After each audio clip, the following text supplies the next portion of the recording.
আসসালামু আলাইকুম প্রিয় ভাইরা, যারা নিলিবিলি পরিবেশে, যারা ভালো কোয়ালিটির চা পছন্দ করেন, সুন্দর পরিবেশ, গুছানো গাছানো আছে, ওর পিছনে জায়গা আছে, তারা চা খাইতে পছন্দ করেন। এখানে আগে দোকানটা ছিল শিষ্টুর রাস্তার মোড়ে, এখন একটু 200 গজ দক্ষিণ পাশে চলে আসছে, এই ফারুক কাকার স্কুলের পাশেই, বাড়ির পাশেই। তো আপনারা যারা যারা চা খাইতে চান, তারা একটু কষ্ট করে এখানে চলে আসবে।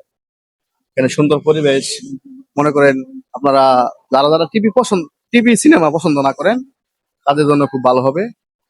নিলিবিলি পরিবেশ, কোনো চিল্লাচিল্লি নাই। আইসা আপনারা বসে বসে চা খাইতে পারেন, ভালো কোয়ালিটির গরুর দুধের চা আছে এখানে। আপনারা যে কোনো সময় আসতে পারেন।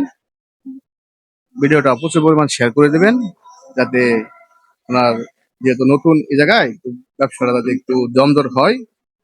তো আপনাদের লাইক শেয়ারের মাধ্যমে আপনারা পৌঁছে দিবেন, মানুষকে জানিয়ে দিবেন। এই আশাবাদ ব্যর্থ রেখে ভিডিওটা এখানে শেষ করলাম। খুদা হাফিজ, আসসালামু আলাইকুম।